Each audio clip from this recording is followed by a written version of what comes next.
Oh, okay. So, two questions, and one I guess is maybe more technical.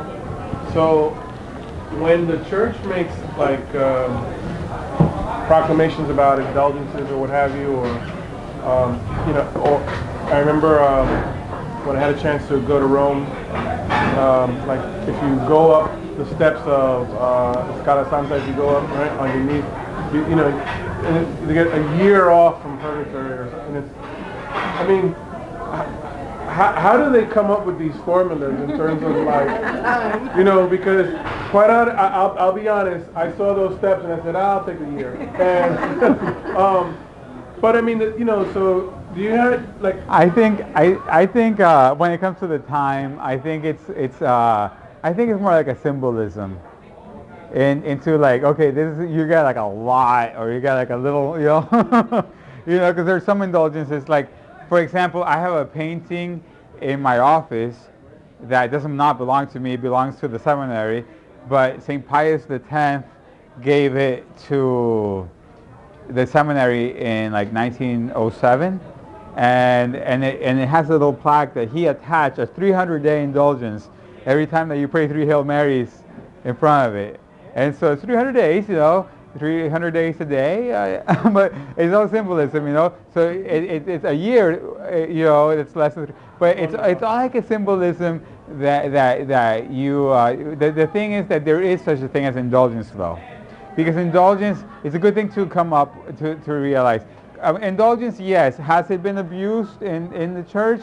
At one point in the history of the church, yes. Because we're made up of these broken. It's actually the biggest proof that the church is run by the Holy Spirit, that it still exists, and it's still like triumphant, considering that it's run by all of us, and so there was a time that they were like selling them, which led to the Protestant Reformation and stuff in a way. And then they went all out, and then they just did away with purgatory altogether, and took all the books from like Maccabees from their Bibles and things like that. So they decided to change the Bible around. But what we do know though is that indulgences are basically ways to get rid of the consequences of sin. So this is what happens. Sin can only be forgiven by His forgiveness, which the regular way is through confession.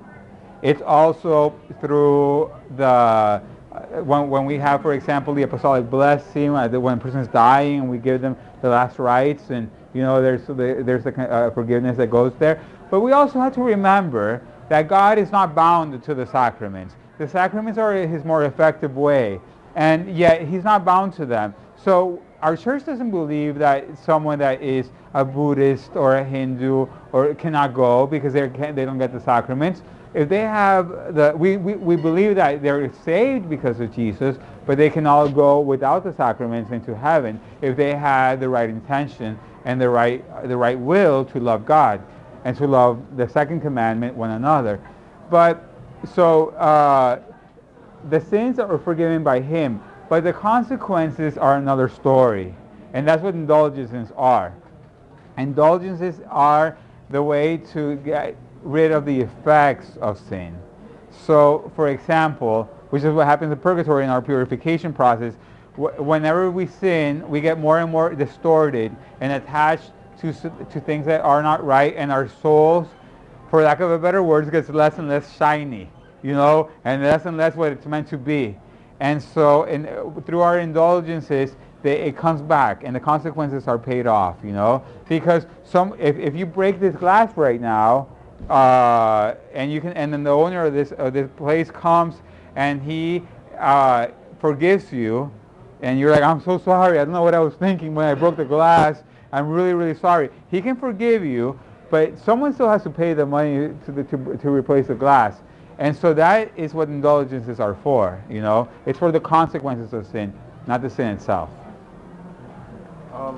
My second question, I guess, and maybe this is more of a comment, but I think that, I don't know if it's nicer to think of it this way, but I think there's a dualism in the church in that, we talk about the immortality of the soul, and yet we await the resurrection of the body, right? And it's almost like, well, which one is it? Are we Yeah. soul? You know, we talk about like, oh, we'll be in heaven forever, but then we also talk about the body will resurrect, right? So yeah, like, so, you know, I think it's nicer to think about, oh, we'll be in heaven forever. Yeah. Well, we are because no. There is clarification. We're going to be immortal and in heaven forever, imperfect, like not imperfectly, incompletely until the resurrection of the body, because then we'll be truly like Jesus, because Jesus is already glorified body and soul. And we're not going to be that until the resurrection of the last judgment and the resurrection of the dead. But our soul does go on. Yet it's an incomplete state.